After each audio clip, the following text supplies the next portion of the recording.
Libro. Tarzán de los monos. Escrito por Edgar Rice Burroughs. Capítulo 7. La luz del conocimiento. Al cabo de lo que le pareció una eternidad, el pobre muchacho herido se vio otra vez en condiciones de andar y, a partir de ese momento, su recuperación fue tan rápida que en cuestión de un mes volvió a sentirse fuerte y dinámico como nunca. Durante su convalecencia no cesó de darle vueltas en la cabeza a la pelea con el gorila y su idea primordial consistió en recobrar cuanto antes aquella prodigiosa arma gracias a la cual había pasado de débil víctima propiciatoria, sin esperanza de salvación, a poco menos que invencible soberano terror de la jungla. Además, anhelaba volver a la cabaña y proseguir el examen de su fantástico contenido. Así que una mañana, a primera hora, se puso en marcha, en solitario, dispuesto a reanudar su exploración. Tras un rato de búsqueda localizó los huesos, ya limpios, de su difunto contendiente el gorila y, cerca de ellos, parcialmente oculto bajo unas hojas caídas, encontró el cuchillo, rojo a causa de la sangre seca del gorila y del óxido que había aplicado sobre su metal el tiempo que llevaba expuesto a la humedad del suelo. No le gustó el cambio experimentado por su otrora superficie bruñida y rutilante, pero seguía siendo un arma formidable, que estaba decidido a usar provechosamente cada vez que se presentase la ocasión de hacerlo. Albergaba la intención de no retroceder nunca más ante los temibles ataques del viejo Tublat. Instantes después se encontraba ya ante la cabaña y, tras unos minutos de forcejeo, había accionado el pestillo y entrado en la vivienda. Lo que más le interesaba, en primer lugar, era aprender el funcionamiento del mecanismo de la cerradura, cosa que consiguió a base de examinarlo con toda su atención mientras la puerta estaba abierta. Comprobó así que era exactamente lo que la mantenía cerrada y el sistema mediante el cual se abría al manipularlo. Descubrió que podía correr y descorrer el pestillo de la cerradura desde dentro, de modo que lo dejó pasado para que no existiese la menor oportunidad de que le molestasen mientras efectuaba su inspección. Emprendió un reconocimiento sistemático del interior de la cabaña, pero los libros llamaron de inmediato su atención, parecían ejercer una poderosa influencia sobre él, hasta el punto de que ninguna otra cosa le seducía tanto como el señuelo que constituían aquellos enigmas intrigantes con que le desafiaban. Había, entre otros volúmenes, una cartilla, varios libros infantiles de lecturas, unos cuantos llenos de ilustraciones y un gran diccionario. A todos los echó un vistazo, pero lo que más le encantaba eran las ilustraciones, aunque aquellos extraños bichitos que cubrían las páginas carentes de dibujos o grabados excitaban su curiosidad y le sumían en profundas cavilaciones. En cuclillas encima de la mesa de la cabaña construida por su padre el terso, bronceado y desnudo cuerpecito inclinado sobre el libro que sostenía entre las fuertes y delgadas manos, caída la larga cabellera negra desde la bien formada cabeza, brillantes las inteligentes pupilas Tarzán de los monos. Ese, alevín de hombre primitivo, ofrecía una imagen llena de patetismo y promesas. Era como una alegoría de los primeros pasos a través de la negra noche de la ignorancia en busca de la luz del conocimiento. El rostro del niño se contraía en sus esfuerzos por aprender, porque, de una manera ambigua y nebulosa, Tarzán había captado parcialmente los principios de una idea destinada a ser la clave y la solución del desconcertante rompecabezas que constituían aquellos extraños insectos. Tenía en las manos una cartilla abierta en una página ilustrada con un mono pequeño, muy parecido a él mismo, pero cubierto, a excepción de las manos y la cara, con unas extrañas pieles de colores, que eso imaginaba que debía de ser la ropa, la chaqueta y los pantalones de la figura. Al pie de esta había 4 bichitos de aquellos. Niño Tarzán observó enseguida que aquellos 4 caracteres de la página se repetían a menudo, siempre en el mismo orden.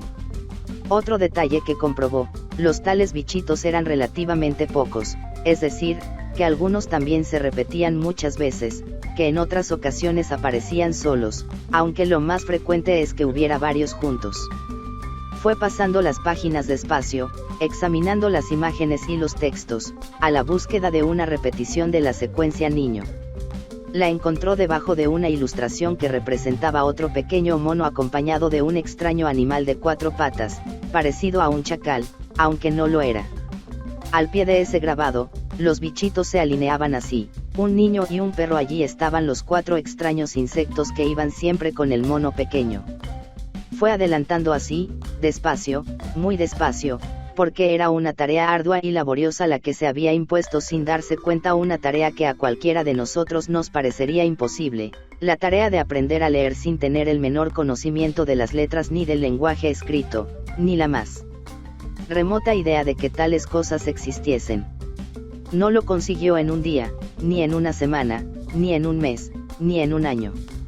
Pero poco a poco, muy lentamente, fue aprendiendo, a partir del instante en que barruntó las posibilidades que prometían aquellos bichitos, de modo que, cuando andaba por los 15 años, Tarzán conocía las diversas combinaciones de letras que acompañaban a cada una de las figuras representadas en L.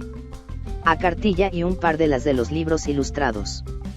Por entonces solo había podido hacerse una idea bastante nebulosa del significado y empleo de artículos, conjunciones, verbos, adverbios, pronombres y demás. Un día, cuando contaba 12 años o así, encontró un puñado de lápices en un cajón que no había visto antes, situado bajo la superficie de la mesa, y al pasar la punta de uno de ellos sobre la madera del mueble descubrió con enorme satisfacción que dejaba la marca de una línea negra. Se entregó con tal entusiasmo y asiduidad al jueguecito de sacarle partido gráfico a aquel nuevo juguete que, al cabo de una semana, toda la superficie de la mesa era una masa de garabatos, rayas y círculos entrelazados, mientras la mina del lápiz se había gastado por completo. Así que cogió otro lapicero, aunque en esta ocasión con un objetivo concreto en el ánimo. Trataría de reproducir algunos de los bichitos que culebreaban en las páginas de los libros. Una labor difícil, ya que sostenía el lápiz agarrado con la mano cerrada, como si empuñase una daga por el mango, lo cual no contribuía a facilitarle la escritura y menos a posibilitar la legibilidad de los resultados. Sin embargo, perseveró afanosamente meses y meses, siempre que podía ir a la cabaña, hasta que, tras infinitas pruebas, descubrió el modo y la postura adecuada para dominar el lápiz y dirigirlo de forma que le resultase factible reproducir, aunque toscamente, las letras. Así se inició en la escritura. Copiar los bichitos aquellos le permitió aprender otra cosa, su número, y aunque no sabía contar, tal como nosotros lo entendemos, no por ello dejaba el muchacho de tener una idea de cantidad, con los dedos de las manos como base de sus cálculos. La exploración a través de los diversos libros de que disponía le convenció de que había descubierto todas las clases de bichitos que con más frecuencia se repetían en las distintas combinaciones, y no le costó gran cosa disponerlas en el orden adecuado, gracias a la insistencia con que repasó una y otra vez, el fascinante alfabeto ilustrado que figuraba en la cartilla. Su educación fue avanzando. Pero los mayores hallazgos los efectuó en el inagotable almacén del Gran Diccionario Ilustrado, porque allí aprendió más a través de las imágenes que del texto, incluso después de haber comprendido el significado de las letras insectos. Cuando descubrió la disposición de las palabras según el orden alfabético, se dedicó con gran placer a buscar y localizar las combinaciones con las que se había familiarizado. Y las palabras que las sucedían, la definición de las mismas, le permitió adentrarse provechosamente en los laberintos del conocimiento. A los 17 años ya había aprendido a leer las sencillas palabras y frases del Catón y comprendía perfectamente la verdadera y maravillosa finalidad de los bichitos. Ya no se avergonzaba su cuerpo desprovisto de pelo ni de sus facciones humanas, porque la razón ya le había informado de que pertenecía a una raza distinta a la de sus salvajes y peludos compañeros. Él era un hombre, ellos eran monos, y los monos pequeños que se desplazaban por las alturas de la floresta eran micos. Sabía también que Sabor era una leona, Ista una serpiente y Tante un elefante. Y así aprendió a leer. A partir de entonces, sus progresos se aceleraron. Con ayuda del Gran Diccionario y la vivaz inteligencia de un cerebro saludable, dotado de una hereditaria capacidad de raciocinio superior a lo normal, el chico adivinaba con perspicacia la mayor parte de las cosas que no comprendía y la mayor parte de las veces sus suposiciones se acercaban mucho a la realidad. El curso de su educación se veía interrumpido durante algunos periodos, debido a los hábitos nómadas de la tribu, pero ni siquiera cuando se encontraba lejos de los libros, la activa mente del muchacho dejaba de profundizar en los misterios de lo que constituía su fascinante pasatiempo. Se valía de trozos de corteza de árbol, hojas lisas e incluso espacios de tierra batida para, con la punta del cuchillo de monte, copiar de memoria y repasar las lecciones que iba aprendiendo. Y mientras seguía su tendencia a resolver los misterios que le planteaba su biblioteca, tampoco descuidaba las más rigurosas obligaciones de la vida cotidiana. Continuaba ejercitándose con la cuerda y jugueteando con el cuchillo, que había aprendido a afilar frotando la hoja sobre piedras planas. Desde la llegada de Tarzán, la tribu había aumentado el número de sus componentes, porque bajo el caudillaje de Kerchak lograron ahuyentar mediante el miedo a los otros clanes que habitaban en aquella parte de la selva, así que disponían de alimentos de sobra y sufrían muy pocas bajas, por no decir que ninguna, como consecuencia de las incursiones de los depredadores de la zona. De ahí que, cuando alcanzaban la edad adulta, los machos jóvenes consideraban mucho más cómodo tomar compañeras de su propia tribu o, si capturaban alguna hembra de otro pueblo, preferían llevarla a la familia de Kerchak y mantener una relación amistosa con él, antes que fundar un nuevo clan o lucha. Con el temible Kerchak por la supremacía en la tribu. En alguna que otra ocasión, un simio más indómito que sus congéneres optaba por esta última alternativa, pero nadie había conseguido aún arrebatar la palma de la victoria al feroz y bestial Kerchak. Tarzán ocupaba en la tribu una situación singular. Todos parecían considerarle uno más de ellos, aunque no dejaban de darse cuenta de que era distinto.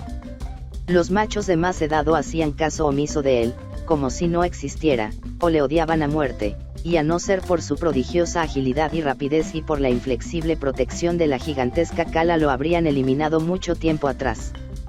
Tublat era su adversario más enconado, firme y tenaz, pero precisamente gracias a Tublat el acoso cesó de pronto, cuando Tarzán contaba unos 13 años, y todos los enemigos le dejaron en paz, aislado, aparte, sin meterse con él salvo en las ocasiones en que a alguno de ellos le entraba la ventolera de lanzarse al ataque sin más ni más, impulsado por uno de esos arrebatos de furia irracional que suelen asaltar a los machos de muchas especies de animales salvajes de la selva.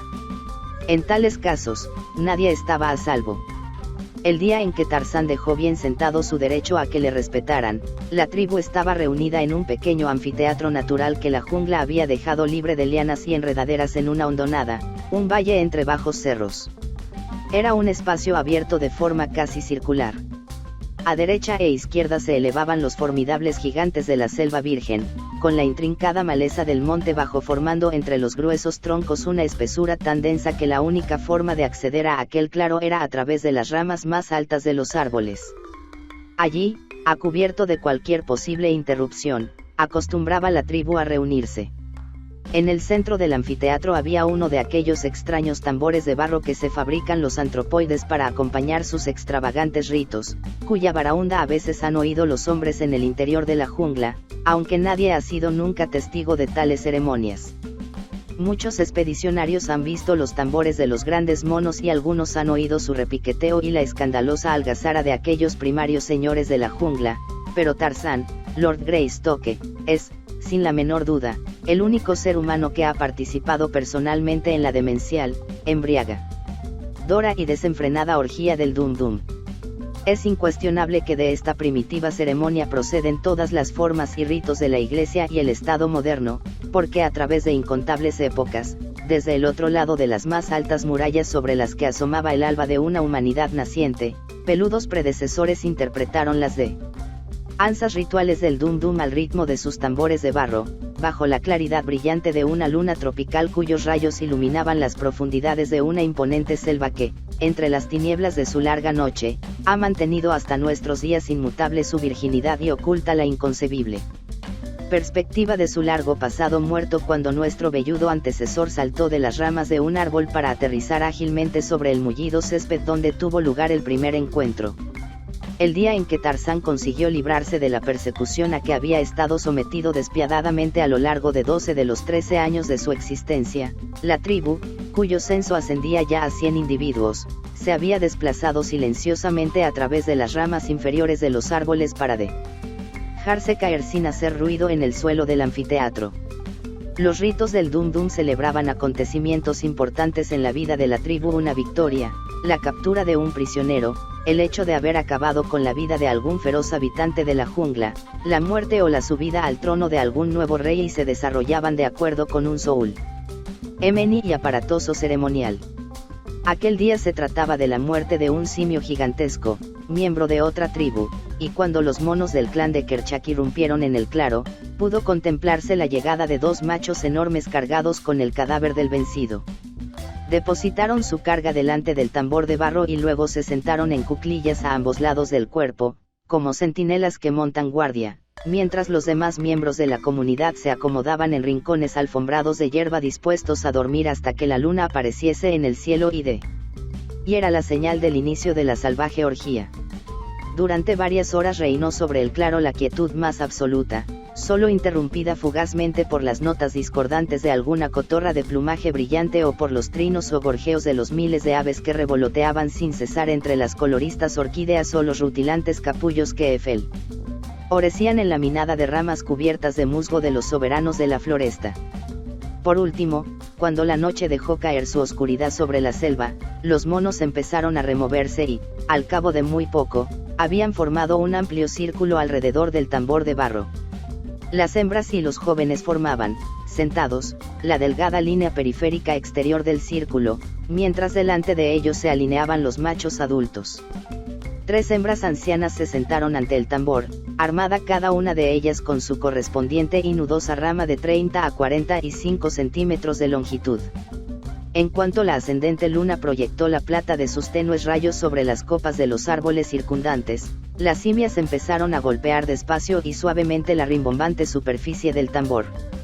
A medida que aumentaba la claridad en el anfiteatro, las hembras incrementaron la frecuencia y el ímpetu de sus golpes, hasta que un rítmico y salvaje estruendo invadió la jungla en un ámbito de varios kilómetros a la redonda. Feroces y gigantescos animales interrumpieron en seco la caza de las presas a las que acosaban, erguidas las orejas y alzada la cabeza, para escuchar el sordo estruendo indicador de que los monos estaban celebrando su dum-dum. De vez en cuando, alguna fiera de la jungla lanzaba al aire un chillido agudo o respondía a la salvaje batahola de los antropoides con un rugido desafiante, pero ningún animal selvático se acercó dispuesto a investigar o atacar, porque los gigantescos monos, reunidos con todo el poderío de su número, infundían un respeto profundo a todos los habitantes de la jungla.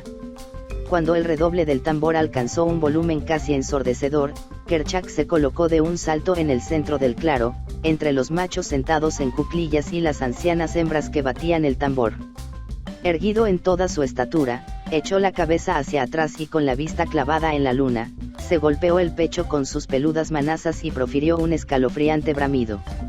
1, 2, 3 veces resonó el grito aterrador a través de las hirvientes soledades de aquel mundo indeciblemente vivo y, sin embargo, inconcebiblemente muerto.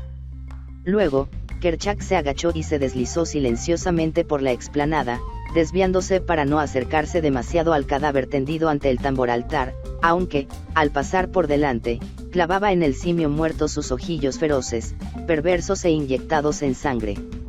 Otro macho saltó a la arena y, al tiempo que repetía los pavorosos rugidos del rey de la tribu, siguió la estela de este.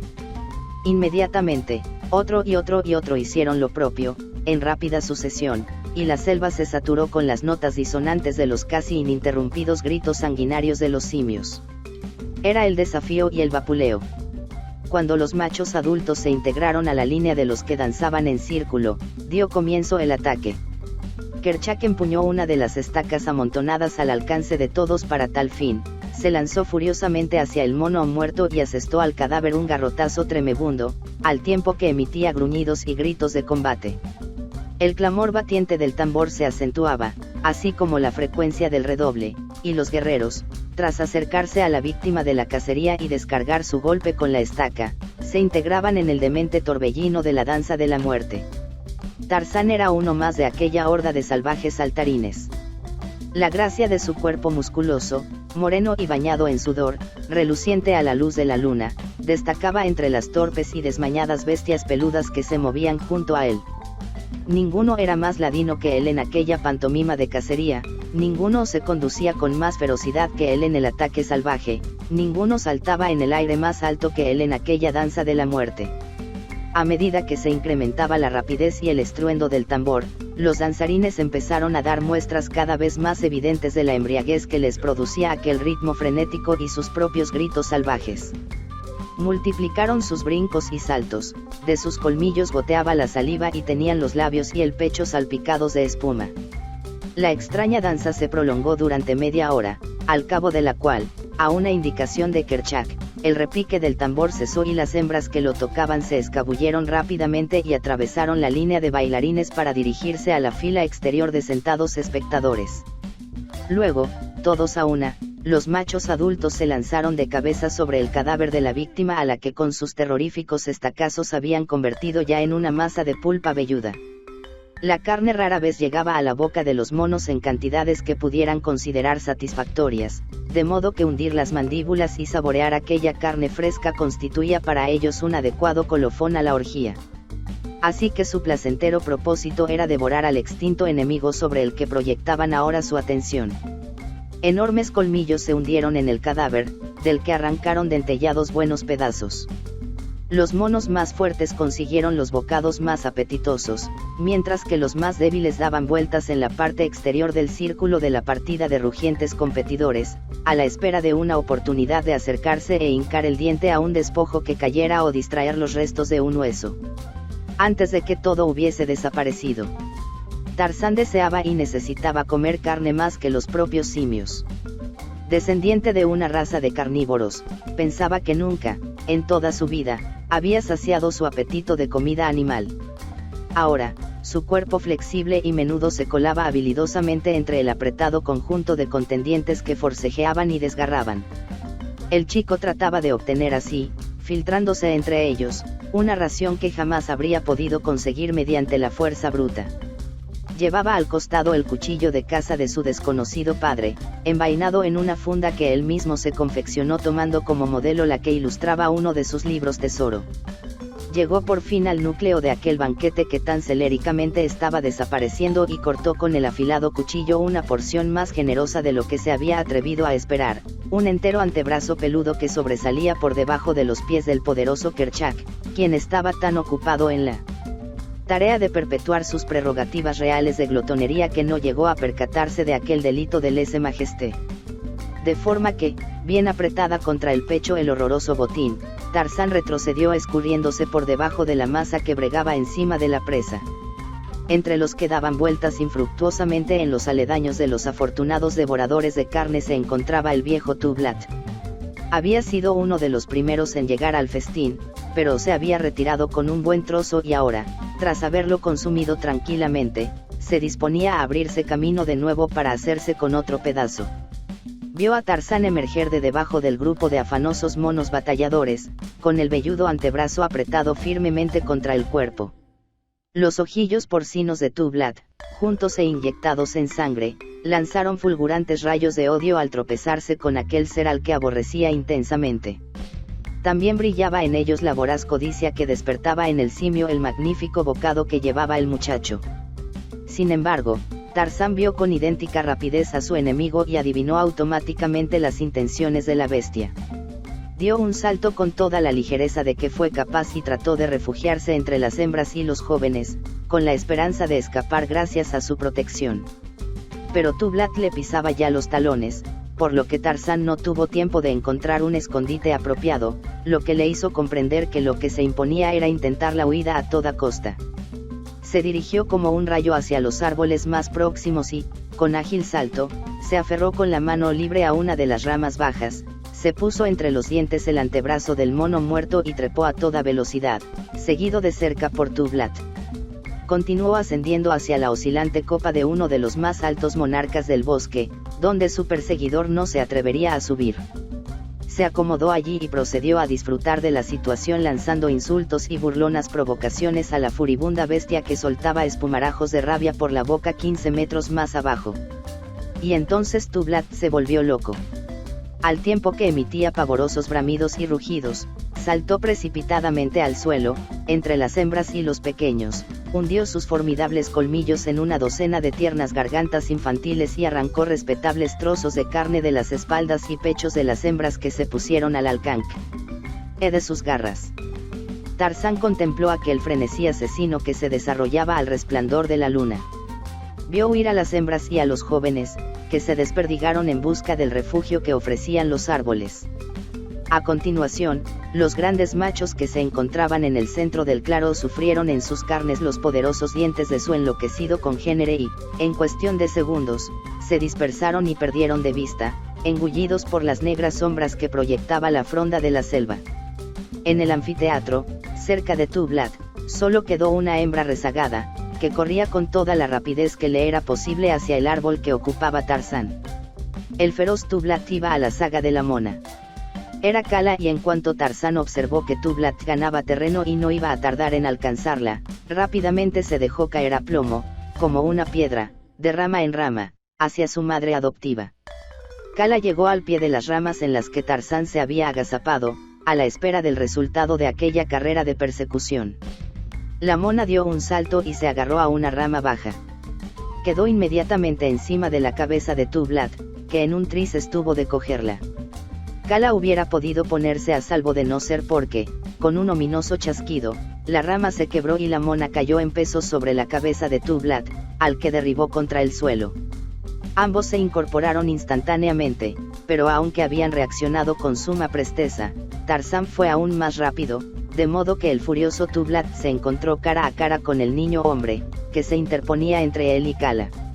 Nada hubiera podido hacer más feliz al simio que, con un rugido triunfal, se echó encima del pequeño Lord Greystoke.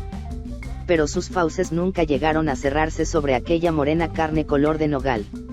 Una mano vigorosa se disparó para hacer presa en la peluda garganta, mientras su compañera hundía repetidamente, hasta una docena de veces, un cuchillo en el amplio pecho del mono. Las puñaladas cayeron como relámpagos y solo cesaron cuando Tarzán sintió que la figura inerte se desmoronaba a sus pies. Cuando el cuerpo de Tublat se desplomó sobre el suelo, Tarzán de los monos posó la planta del pie en el cuello de su eterno enemigo, elevó la vista hacia la luna llena, echó atrás su orgullosa cabeza de adolescente y lanzó al aire el salvaje y terrible grito de su pueblo. Uno tras otro los miembros de la tribu fueron descendiendo de sus refugios arbóreos y formaron un círculo en torno a Tarzán y su derrotado enemigo. Cuando todos estuvieron allí, Tarzán se volvió hacia ellos. «Soy Tarzán», proclamó. «Un gran luchador que mata. Todos habéis de respetar a Tarzán de los monos y a Kala, su madre. Entre vosotros no hay nadie tan poderoso como Tarzán. Que sus enemigos se anden con cuidado». El joven Lord Greystoke clavó la mirada en los aviesos y enrojecidos ojos de Kerchak, se golpeó con los puños el robusto pecho y articuló de nuevo su estentóreo y agudo grito de desafío. Capítulo 8. El cazador en la enramada. A la mañana siguiente, tras la nocturna ceremonia del Dum Dum, la tribu emprendió despacio el camino de regreso hacia la costa, a través de la jungla. Dejaron el cadáver de Tublat tendido en el punto donde cayó, porque el clan de Kerchak no se comía a sus propios muertos. Era una marcha tranquila y los monos aprovechaban para, al paso, buscar alimento. Encontraban en abundancia palmitos, ciruelas grises, pisán, frutos de escitamíneas, piñas silvestres y, en ocasiones, pequeños mamíferos, pájaros, huevos, reptiles e insectos. Abrían las nueces partiéndolas con sus fuertes quijadas o, si resultaban demasiado duras, golpeándolas con dos piedras. La vieja Sabor se cruzó una vez en su camino y los obligó a escabullirse hacia la seguridad de las altas enramadas de los árboles, porque si el felino respetaba la superioridad numérica y lo afilado de los colmillos de los monos, estos tenían en idéntica estima la cruel y temible ferocidad del aleo. Sodio.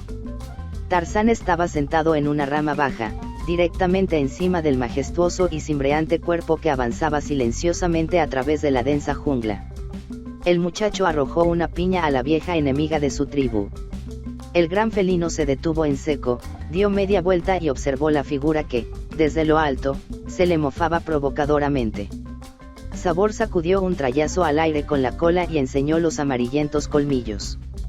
Frunció los labios al lanzar un escalofriante rugido y en sus hocicos se formaron profundas y amenazadoras arrugas mientras los malévolos ojos se entrecerraban hasta quedar reducidos a dos estrechas líneas que despedían furia y odio a raudales. La fiera erizó las orejas, clavó su mirada en las pupilas de Tarzán de los monos y dejó oír un reto discordante y furibundo. Desde la seguridad de la rama, el muchacho simio correspondió con la temible respuesta de los de su especie. Durante varios segundos ambos permanecieron contemplándose en silencio y, al final, el enorme félido continuó su marcha a través de la selva, que lo engulló como el océano absorbe un guijarro que le arrojen. Pero en la mente de Tarzán surgió el embrión de un gran proyecto. Había acabado con la vida del feroz Tublat, de forma que no era un poderoso luchador. Ahora seguiría el rastro de la astuta Sabor y la exterminaría de modo similar. Sería también un formidable cazador. En las profundidades de su corazoncito inglés latía el anhelo de cubrir con ropa su cuerpo desnudo, porque las ilustraciones de los libros le habían demostrado que los hombres se vestían, mientras que los micos, los monos y todos los demás seres vivientes iban desnudos. Las ropas, por consiguiente, debían de ser un signo de distinción y grandeza, la divisa de la superioridad del hombre sobre todos los demás animales, puesto que seguramente no existiría ningún otro motivo para ponerse aquellas prendas tan horribles.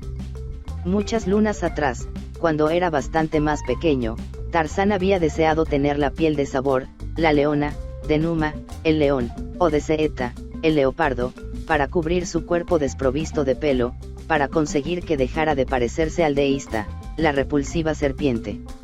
Ahora, sin embargo, se enorgullecía de su piel tersa, porque eso indicaba que descendía de una raza portentosa, y en su ánimo se debatían los contradictorios deseos de ir desnudo para proclamar que descendía de un linaje superior o vestir aquellas horribles e incómodas prendas para acomodarse a las costumbres y estilo de sus ascendientes. Mientras la tribu seguía avanzando lentamente por la selva, tras haberse cruzado con Sabor, Tarzán continuó dándole vueltas en la cabeza al estupendo plan que maquinaba para eliminar a su enemiga. Durante muchas jornadas apenas pudo pensar en otra cosa. Aquel día, sin embargo, otros intereses más inmediatos reclamaron su atención. De pronto, pareció que había llegado inopinadamente la medianoche, cesaron los ruidos de la selva, los árboles se quedaron inmóviles, como paralizados y expectantes a la espera de una inminente catástrofe. Toda la naturaleza aguardaba, pero no por mucho tiempo. A lo lejos empezó a sonar una especie de gemido tenue y bajo. A medida que se acercaba, su volumen fue aumentando y aumentando. Los árboles se doblaron al unísono, inclinándose hacia el suelo como si una mano inmensa los empujara. Siguieron acercándose al suelo y aún no se oía ningún ruido, salvo el profundo y sobrecogedor gemir del viento. Luego, de pronto, los gigantes de la selva retrocedieron bruscamente para recobrar la verticalidad y sus formidables copas fustigaron el aire con una protesta ensordecedora. Un estallido de luz vivísima centelleó entre el remolino de nubarrones negros como la tinta.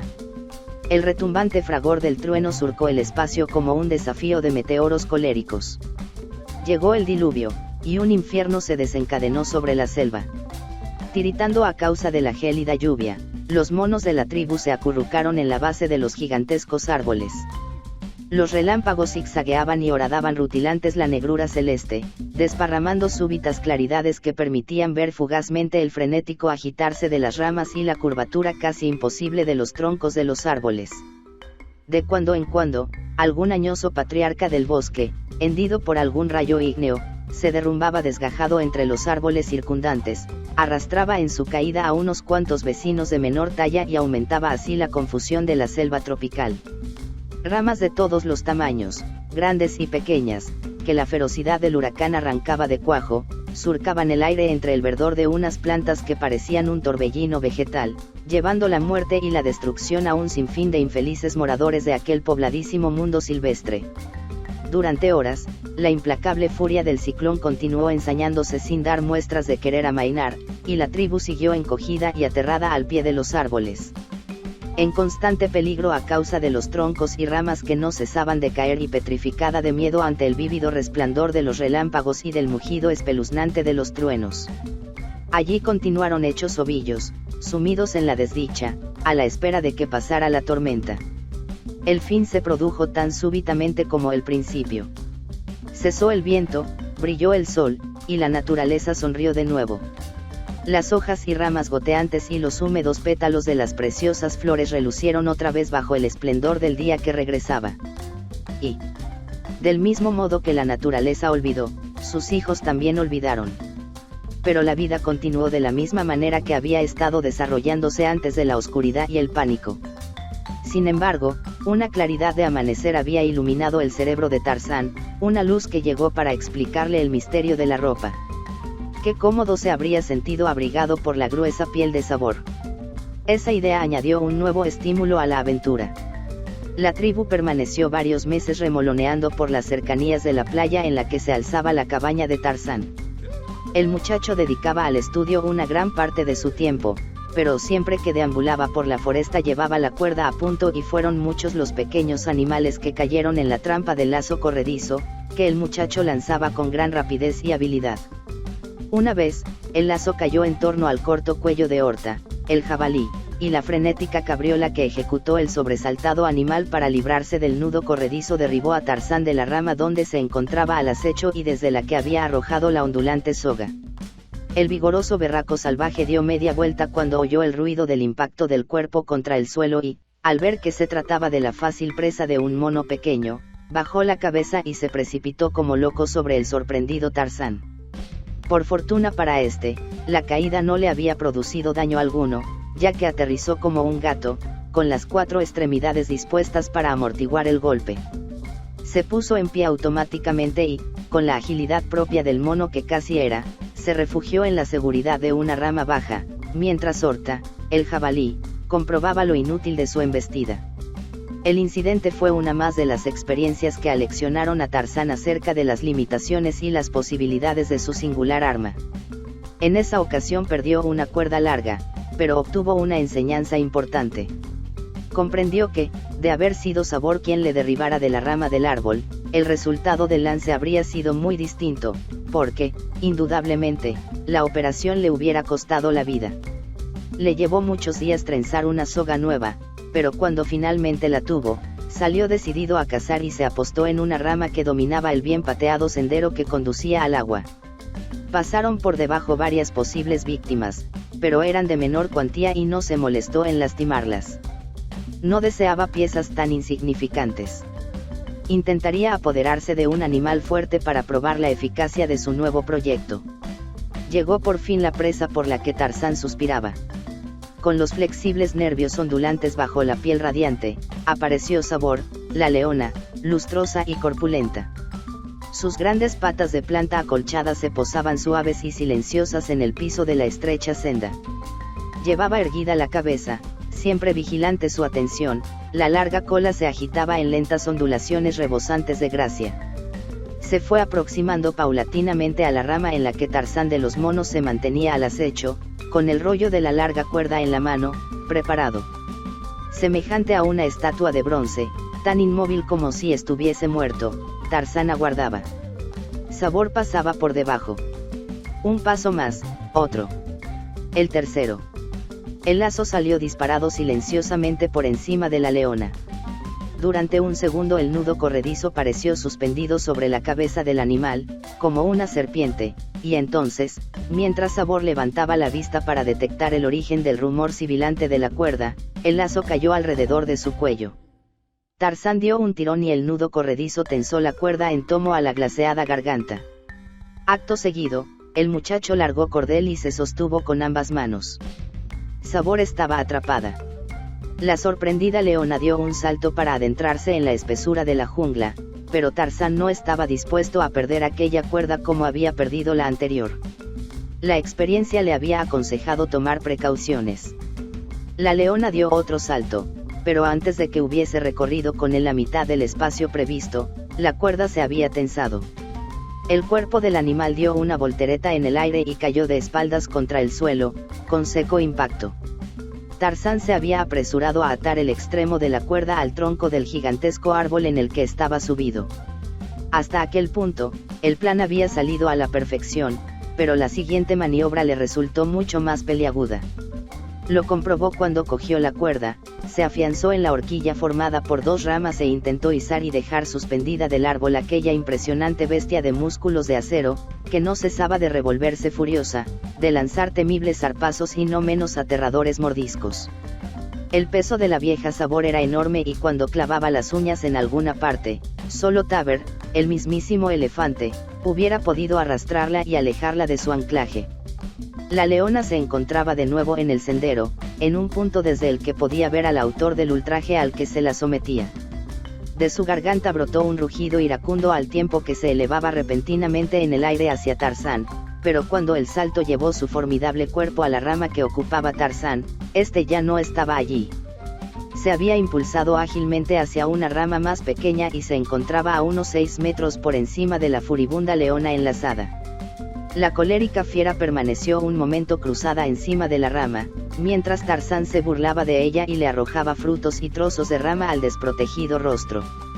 La bestia se dejó caer al suelo y Tarzán descendió rápidamente para agarrar la cuerda, pero Sabor había descubierto ya que lo que la retenía no era más que una delgada soga. Así que la cogió entre sus poderosas mandíbulas y la cortó antes de que Tarzán tuviese tiempo de tensar por segunda vez el asfixiante lazo. El muchacho se sintió muy dolido. Su bien tramado plan se había disuelto hasta quedar en nada, de modo que no tuvo más remedio que consolarse sacando de quicio un poco más a su enemiga. Se sentó en la rama y procedió a dirigir chillidos y muecas socarronas a la rugiente criatura que tenía debajo. Sabor paseó de un lado a otro, al pie del árbol, durante horas. En 4 ocasiones encogió el cuerpo y saltó con ánimo de echarle la zarpa al danzarín espíritu burlón de las alturas, pero fue lo mismo que si hubiese querido atrapar el ilusorio viento que susurraba a través de las copas de los árboles. Por último, Tarzán se cansó del juego y, tras dedicar a Sabor un alarido desafiante y lanzarle un fruto pasado de maduro, que fue a estrellarse, blando, viscoso, contra la cara de su enemiga, emprendió una rápida retirada de árbol en árbol y, desplazándose a cosa de 30 metros sobre el suelo, en muy breve espacio de tiempo estuvo de nuevo entre los miembros de su tribu. Les refirió los detalles de su aventura, no sin sacar pecho y ejecutar los pavoneos de rigor para dejar adecuadamente impresionados a sus más hostiles y empedernidos rivales, mientras que a Cala le faltaba poco para ponerse a bailar de puro orgullo y alborozo.